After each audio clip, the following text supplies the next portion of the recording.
boy D Dyson. Just got back from watching Sinners, directed by Ryan Coogler, starring Michael B. Jordan, Haley Steinfeld.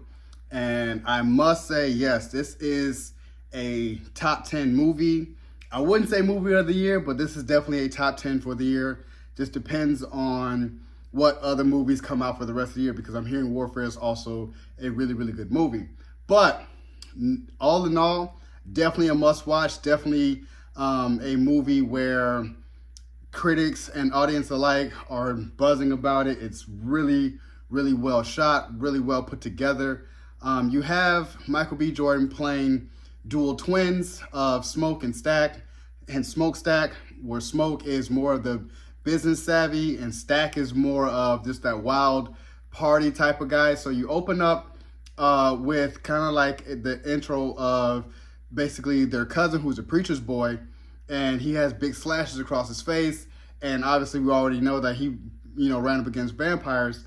And you have his dad, who is a preacher, and he's basically, that's where the role of Sinners come from, because it's like, well, back in those times, it's set in 1932, where, pastors and preachers, like, because he has a gift of music, and it's like, you shouldn't be out there, playing the devil's music, sinning and all that, and coming to church. You should just be a pastor.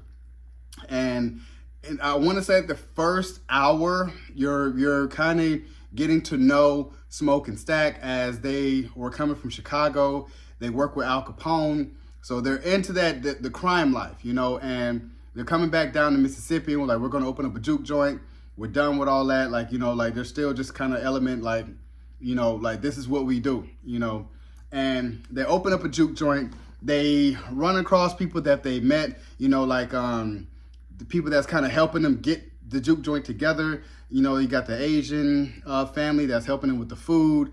You ran across Delroy Lindo's character. You need somebody that's really good at playing, but they already recruited their cousin, who plays the guitar and can sing really well. So you got the music, you got the food, and they're just kind of building the whole thing. And you get this place, kind of like a big, huge barn, from this white guy who's probably in the Klan. And it's like, there are elements there. That's kind of like the tropes, or racist tropes, especially back in the 30s, but they're not too shook about it. So it sets up to where, all right, you understand them, and you understand, because even with the TVA agent and Smoke have a thing where, I didn't know until later, they had a thing, but I liked it overall. And then you got Haley Steinfeld, who's in love with Stack. She was, she grew up with them. Stack must have did something to her, but he was always like, stay away from me, like type of stuff. So, I love you, but stay away from me, because, basically, because she's a white girl. So, and I like it because she's like, yeah, I'm half white, and he was like, well, I set you up with a white rich guy, and, why you still here? Like, why you're around? So I love that element. And then we get the element of the vampire. You don't really know his origin. You just see him running to this white family, where it's like daylight, and he's still he's smoky. So he's running in there like man, they after me. Can you kind of help me out? And you could tell that they were Klansmen. So it was just it was a whole bunch of that. But you don't really know where he's from. So he comes after, and he turns them into vampires. You can tell that the Indians were after him. So I would love the backstory of that, but that's all the story that we got. And as it's those three basically as vampires. And then when they start, the juke joint at night, that's where the majority of the movie is taking place. And one by one, they're turning into vampires, right? So it was Haley Steinfeld's character first. And I love the vampire lore. Everyone's talking about it, that as big and strong, as fast, and how he can get up and fly and do all these things, they still have to be invited in. That's just, because as they always say, what comes with evil, evil doesn't always have to be aggressive in your face. It's more deceiving in a type of manipulative manner of how vampires are. So I love that they stuck true to the vampire lore. They have to be invited in, garlic and all these things. They still stuck to those elements. And I loved it, even towards how they're battling them. And towards the end. Like the post-credit scene, loved it, you know, because you see the element of Michael B. Jordan, Haley Steinfeld visiting Sammy at a later age.